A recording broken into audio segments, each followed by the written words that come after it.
Financial markets పై పట్టు సాధించాలనుకునే వాళ్ళు Revanth conduct చేసే వెబినార్ కోసం ఈ నెంబర్ కి కాల్ చేయండి. నమస్తే, వెల్కమ్ టు సుమన్ టీవీ. నేను విష్ణు. ప్రస్తుతంతో పాటు NISM and Crisil certified wealth manager CWM Revanth Chalamala ఉన్నారు. వారితో మాట్లాడదాం. నమస్తే రేవంత్. నమస్తే అండి. రేవంత్, జూన్ 15th, 16th డేట్స్లో అంటే సాటర్డే సండే మీరు ఒక వెబినార్ కండక్ట్ చేయబోతున్నారు. అండ్ ఈసారి ఫస్ట్ టైం సర్టిఫైడ్ వెల్త్ మేనేజర్గా ఈ వెబినార్ని మీరు పబ్లిక్లోకి తీసుకెళ్ళబోతున్నారు.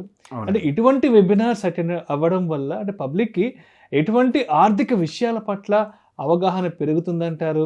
ఎటువంటి విషయాలు మనం కంప్లీట్గా నేర్చుకునే అవకాశం ఉంటుందంటారు?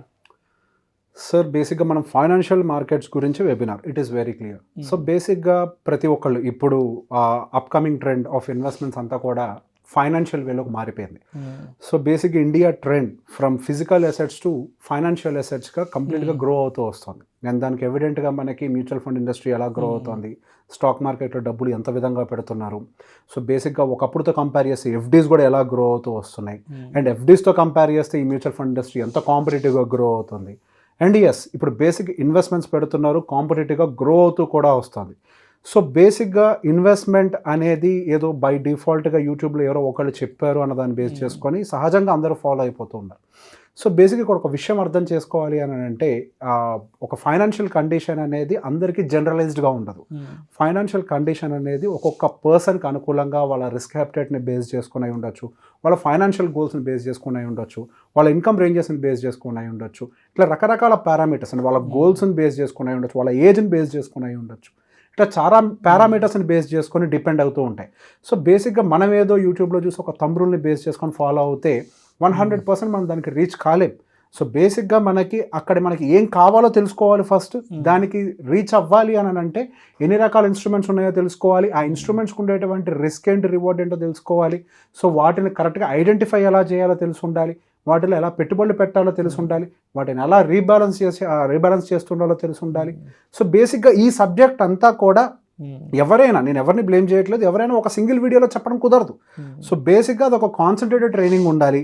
సో బేసిక్గా ఒక్కొక్క ఆడియన్ ఎలా ఉన్నారో తెలుసుకోవాలి. ఆడియన్కి తగ్గట్టుగా మనకు జనరలైజ్డ్గా వాళ్ళకి అనుకూలంగా మనం ఒక డెలివరీ చేయాలి. సో బేసిక్గా మనం ఇక్కడ కండక్ట్ చేసేటువంటి సెమినార్లు, వెబినార్లు, వెబినార్లో మనం పర్టికులర్గా అసలు ఈక్విటీ బాస్కెట్. సో బేసిక్ ఇప్పుడు ఫైనాన్షియల్ మార్కెట్స్లో ఎక్కువ ఫేమస్ అవుతుంది ఈక్విటీ అలొకేషన్, అంటే డైరెక్ట్గా stock buying. So retailers mutual fund ఇన్వెస్ట్మెంట్స్తో పాటుగా వాళ్ళు ETF బయింగ్ అయి ఉండొచ్చు, అంటే డైరెక్ట్గా బ్రోకర్ అకౌంట్ నుంచి ETF బయింగ్ అయి ఉండొచ్చు, లేకపోతే స్టాక్స్ బయింగ్ అయి ఉండొచ్చు. ఇట్లాంటివన్నీ కూడా చేస్తూనే ఉన్నారు. సో ఇందులో కూడా చాలా పొరపాట్లు చేస్తున్నారు. అయితే వెరీ లో స్టాక్స్ని మెయింటైన్ చేయటము, అంటే దానివల్ల ఏం జరుగుతుంది అని అంటే ఎక్స్పోజర్ ఎక్కువగా ఉంటుంది స్టాక్స్కి, లేదా టూ మచ్ ఆఫ్ డైవర్సిఫికేషన్ చేయటము, లేదా ఒక 50-60 స్టాక్స్ని బై చేయటము. దానివల్ల ఏమవుతుందంటే ట్రాకింగ్ ఎర్రర్ వస్తూ ఉంటుంది సరిగ్గా ట్రాక్ చేయకపోవటం వల్ల. సో అదొకటే కాకుండా పెట్టిన స్టాక్స్ కూడా అన్నీ కూడా ఒకటే సెక్టార్లో ఎక్కువ అలొకేషన్ ఇచ్చేయటము, అండ్ వాళ్ళు పెట్టే స్టాక్స్ ఒక సెక్టార్కి ఇచ్చినా కానీ అది ఆల్రెడీ ఓవర్ వాల్యుయేషన్లో ఉండటము. సో ఇట్లాంటి చాలా ప్రాబ్లమ్స్ ఉన్నాయి బేసిక్గా నేను చూసిన బాస్కెట్స్లో. సో బేసిక్గా మనం ఏ స్టాక్ను కొనాలని నేను చెప్పను, కానీ వాళ్ళు ఒక స్టాక్ను కొనేటప్పుడు ఎలాంటి పారామీటర్స్ చూడాలి అనే వాటి గురించి. ఇప్పుడు బేసిక్గా నేను ప్రతిసారి చేయబెట్టుకొని నడిపించలేను, నేను వాళ్ళతో టచ్లో ఉండను. కానీ వాళ్ళు ఎలా కొనాలో తెలుసుకుంటే వాళ్ళు ఎప్పటికైనా కానీ నా నాలెడ్జ్ వాళ్ళకి ఉపయోగపడుతుంది. సో ఒక బేసిక్ అవగాహన వాళ్ళకి స్టాక్ అంటే బాస్కెట్ మెయింటెనెన్స్ గురించి ఇవ్వాలనుకుంటున్నాం. నెక్స్ట్ వచ్చేసరికి మ్యూచువల్ ఫండ్స్ అందరూ పెట్టుబడులు పెడుతున్నారు.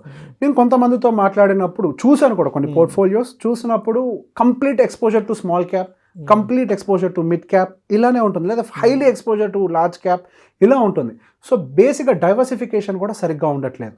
సో బేసిక్ దీనివల్ల ఏం జరుగుతుంది అని అంటే ఇప్పుడు మీరు టైమ్ ఆఫ్ ఎంట్రీ మీద కూడా డిపెండ్ అవుతుంది. మీరు టైమ్ ఆఫ్ ఎంట్రీ కరెక్ట్గా ఉంటే మీ ఎక్స్పోజర్ స్మాల్ క్యాప్లో ఎక్కువ ఉన్నా మీకు పెద్దగా రిస్క్ ఉండకపోవచ్చు.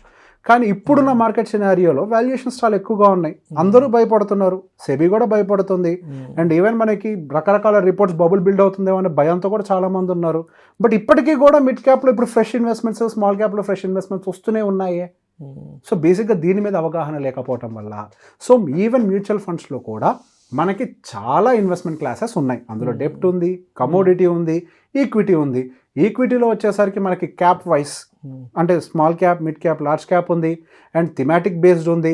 అంటే లైక్ మనకి థీమ్ బేస్డ్ అని అంటే లైక్ ఈ ఎలక్ట్రిక్ వెహికల్స్ ఇట్లాంటి థీమ్ బేస్డ్ ఉన్నాయి.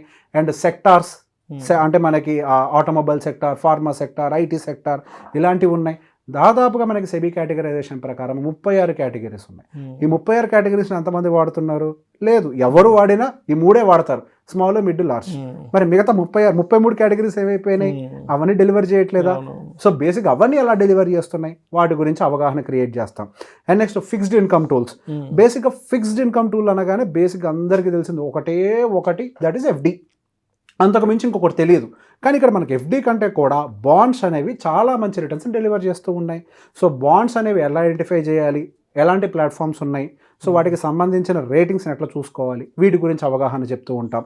అండ్ నెక్స్ట్ వచ్చేసరికి అసలు గోల్ ఐడెంటిఫికేషన్ అంటే ఏంటి, గోల్ని ఎట్లా ఐడెంటిఫై చేయాలి, రిటైర్మెంట్ ప్లానింగ్. ఎగ్జాంపుల్గా ఒకటి తీసుకొని ఒక కేస్ స్టడీని ప్రజెంట్ చేసుకుంటాం మనమే, ఎవరో ఒకరిది ఒక రిటైర్మెంట్ ప్లానింగ్ కేస్ స్టడీ తీసుకొని ఒక గోల్ ఐడెంటిఫై చేసి చూపిస్తే వాళ్ళు అదర్ గోల్స్ కూడా ఐడెంటిఫై చేసుకోగలుగుతారు. ఎగ్జాంపుల్గా ఒక రిటైర్మెంట్ అనేది చాలా పెద్దది. ఆ మనిషి జీవితంలో హెల్త్ ఇన్వాల్వ్ అయి ఉంటుంది, ఫుడ్ ఇన్వాల్వ్ అయి ఉంటుంది, ఇల్లు ఇన్వాల్వ్ అయి ఉంటుంది, ట్రావెలింగ్ ఇన్వాల్వ్ అయి ఉంటాయి, అన్ని ఇన్వాల్వ్ అయి ఉండే ఒక పెద్ద ప్లాన్ ఏదో ఉందంటే అది రిటైర్మెంట్. సో ఒక రిటైర్మెంట్ ప్లాన్ క్రియేట్ చేసి చూపిస్తే వాళ్ళకి అసలు ప్లానింగ్ ఎలా చేసుకోవాలి, గోల్ ఐడెంటిఫికేషన్ అనేది కూడా క్లారిటీ వస్తుంది. అండ్ దాంతోపాటుగా ఆల్టర్నేటివ్ ఇన్వెస్ట్మెంట్ ఫండ్స్.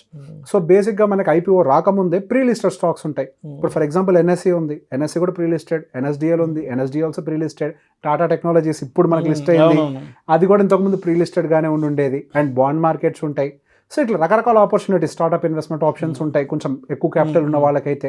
సో వీటి మీద కూడా కొంతవరకు అవగాహన క్రియేట్ చేస్తాం. కొద్దిగా ఎక్కువ క్యాపిటల్ ఉన్న వాళ్ళైతే స్టార్ట్అప్ రేంజ్కి వెళ్తారు, లేకపోతే బాండ్ ఎక్స్టర్నల్ అంటే డైరెక్ట్ అంటే సెకండరీ మార్కెట్లో ట్రేడ్ అయ్యే బాండ్స్ కాకుండా డైరెక్ట్ బాండ్ మార్కెట్లో ఎట్లా పార్టిసిపేట్ చేయాలన్న దాని మీద కొంతవరకు వాళ్ళకి నాలెడ్జ్ గెయిన్ చేయడానికి ఉంటుంది.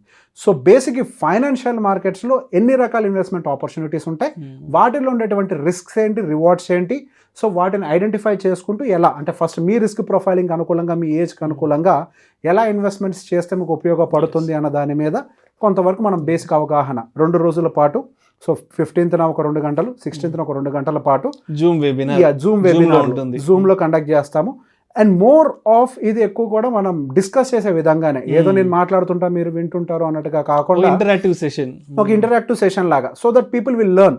అండ్ వేరే వాళ్ళు అడిగే క్వశ్చన్స్ నుంచి చాలా నేర్చుకుంటారు. వాళ్ళ లైఫ్ లో వాళ్ళు చెప్పే కేస్ స్టడీస్ నుంచి వాళ్ళ రియల్ టైం ఎక్స్పీరియన్స్ షేరింగ్ ఉంటుంది. రియల్ టైం ఎక్స్పీరియన్స్ కొంతమంది షేర్ చేస్తారు. సార్ నేను చూసాను, నేను పడ్డాను, XYZ ఇవన్నీ చెప్తూ ఉంటారు. కేస్ స్టడీస్ అక్కడ కొన్ని కేస్ స్టడీస్ జనరేట్ అవుతాయి. ఎగ్జాక్ట్లీ. సో బేసిక్ గా ప్రతి ఒక్కటి మనం పడే నేర్చుకోవడం అవసరం లేదు, విని కూడా నేర్చుకుంటాం. విని నేర్చుకోవాలి అని అంటే నలుగురు ఉన్న చోట, ఆ సబ్జెక్ట్ గ్యాదరింగ్ జరిగే చోట గనక వచ్చినట్లయితే విల్ లెర్న్ మోర్ థింగ్స్. ఒక దానికి రిస్ట్రిక్ట్ అవ్వకుండా, అంటే మనం ఒక పర్స్పెక్టివ్ లో ఉంటాం, నలుగురితో ఆ సబ్జెక్ట్ ఇన్వాల్వ్ అయితే మన పర్స్పెక్టివ్ మారుతుంది. When you have the wide and perspective you will be more successful. ఆ సింపుల్ ఫండా కదా. సో మొత్తానికి మనం సంపాదించే సంపాదనలో మన ఖర్చులు పోను, ఆ మిగతా మొత్తాన్ని ఏ విధంగా సరైన రీతిలో పెట్టుబడులు పెట్టుకోవాలి, ఎక్కడ ఎలా సేవ్ చేసుకోవాలనే దాని గురించి ఎగ్జాక్ట్లీ ఈ వెబినార్ ద్వారా మీరు అంటే ఇది ఒక ఎడ్యుకేటివ్ వెబినార్, దీని ద్వారా ఒక మంచి నాలెడ్జ్, ఇన్ఫర్మేషన్, ఒక అవగాహనని తీసుకెళ్ళబోతున్నారు. Thank you so much Revanth. Thank you అండి. సుమన్ టీవీలో మీ పర్సనల్ అండ్ బిజినెస్ ప్రమోషన్స్ కోసం కింది నెంబర్కి కాంటాక్ట్ చేయండి.